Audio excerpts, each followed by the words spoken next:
আজ আমরা ডুব দেব ১৯ শতকের একটা অদ্ভুত ডাক্তারি বইয়ের পাতায়। হুম। আমাদের হাতে আছে এ ক্লিনিক্যাল ম্যাটেরিয়া মেডিকা থেকে কিছু অংশ। ভাবা যায় যখন এক্স-রে বা ব্লাড টেস্ট কিচ্ছু ছিল না, তখন ডাক্তাররা কিভাবে রোগ সারাতেন। ঠিক তাই। আর এই বইটা এটা আসলে সেই সময় ডাক্তারদের চোখ দিয়ে পৃথিবীকে দেখার মতো একটা ব্যাপার। আচ্ছা। এখানে শুধু রোগের বর্ণনা নেই, বরং পরিবেশ, মানুষের শারীরিক গঠন, এমনকি তার মেজাজের সাথে রোগের কি অদ্ভুত সব সম্পর্ক সেগুলো খুঁজে বের করার চেষ্টা করা হয়েছে। আমাদের আজকের মিশনও তো সেটাই, এই পুরনো লেখা থেকে সেই সময়ের কিছু চমকপ্রদ পর্যবেক্ষণ খুঁজে বের করা। একদম। এটা আমাদের দেখায় যে কেবল পর্যবেক্ষণের ওপর নির্ভর করে চিকিৎসা কতটা সৃজনশীল হতে পারত। চলুন তাহলে শুরু করা যাক। বইয়ের শুরুতেই ডালকামারা বা বিটার সুইট বলে একটা জিনিসের কথা বলা আছে। হ্যাঁ। এর সবচেয়ে অবাক করার মতো বিষয় হল এর সাথে জড়িত প্রায় সব সমস্যা নাকি ঠান্ডা স্যাঁতসেঁতে আবহাওয়ায় বেড়ে যেত। যেমন ধরুন, হঠাৎ বৃষ্টিতে ভিজলে বা গরম থেকে ঠান্ডায় গেলে জিভ অবশ হয়ে যেতে পারে, ঠিক। কিংবা চোখের পাতা কাঁপতে শুরু করতে পারে। এখানে মজার ব্যাপারটা হলো আবহাওয়া পরিবর্তনের মতো একটা সাধারণ ঘটনাকে কত বড় বড় সমস্যার মূল কারণ হিসেবে দেখা হচ্ছে। বাত থেকে শুরু করে ফুসফুসের পক্ষাঘাত পর্যন্ত সব কিছুর জন্য দায়ী করা হচ্ছে এই স্যাঁতসেঁতে আবহাওয়াকে। এটা সেই সময়ের একটা মূল ধারণা ছিল। আমাদের শরীর আর চারপাশের পরিবেশ দুটো গভীরভাবে যুক্ত। কিন্তু এক মিনিট, স্যাঁতসেঁতে আবহাওয়ার কারণে ফুসফুসের পক্ষাঘাত, এই ধারণাটা কি একটু বাড়াবাড়ি মনে হচ্ছে না? তাদের যুক্তির ভিত্তি কি ছিল? দেখুন, তাদের যুক্তি ছিল সরাসরি পর্যবেক্ষণ। হয়তো তারা দেখেছিলেন যে বর্ষাকালে বা ভেজা পরিবেশে শ্বাসকষ্টের রোগী বেড়ে যাচ্ছে। আচ্ছা। আর তাদের মধ্যে কেউ কেউ হয়তো গুরুতর অসুস্থ হয়ে পড়ছেন। তো কার্যকারণ সম্পর্কটা হয়তো ভুল ছিল, কিন্তু পর্যবেক্ষণটা কিন্তু নিখুঁত ছিল। বুঝেছি। আচ্ছা, আবহাওয়ার প্রভাব তো বোঝা গেল, কিন্তু বইটা কি মানুষের শারীরিক গঠন নিয়ে কিছু বলছে? সব চিকিৎসা কি সবার জন্য একরকম ছিল? চমৎকার প্রশ্ন। না, একেবারেই এক ছিল না। যেমন ক্যাপসিকামের কথা ধরুন। আচ্ছা।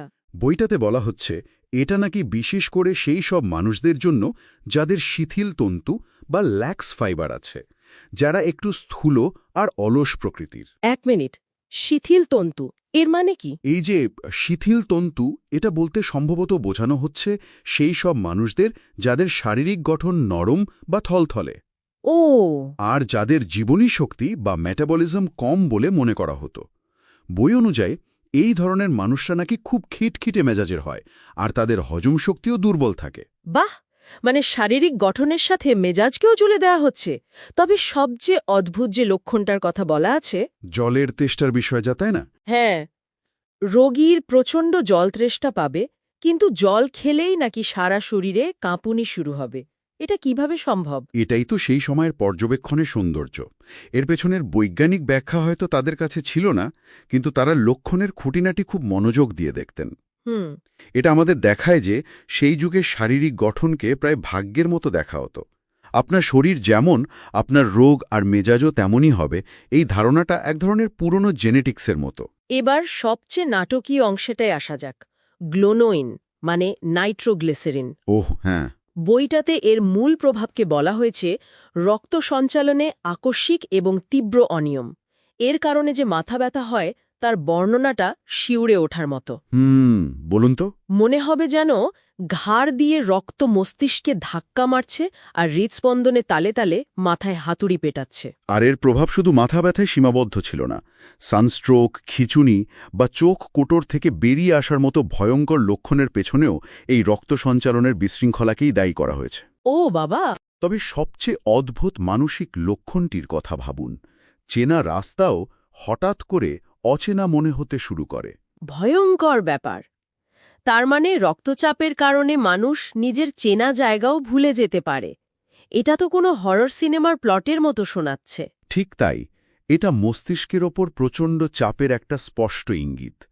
আজকের দিনে আমরা একে হয়তো হাইপারটেনসিভ এনসিফালোপ্যাথি বা অন্য কিছু বলবো। আচ্ছা। কিন্তু সেই সময়ে তারা একে বর্ণনা করেছিলেন রক্ত চলাচলের নাটকীয় গোলযোগ হিসেবে। তাহলে এই পুরো আলোচনা থেকে আমরা কি শিখলাম? আমরা দেখলাম ১৯ শতকের চিকিৎসকরা কিভাবে আবহাওয়া, শারীরিক গঠন এবং রক্ত সঞ্চালনের মতো বিষয়গুলোকে রোগের সাথে যুক্ত করতেন, যা আজকের দিনে আমাদের কাছে প্রায় অবিশ্বাস্য মনে হয়। একদম।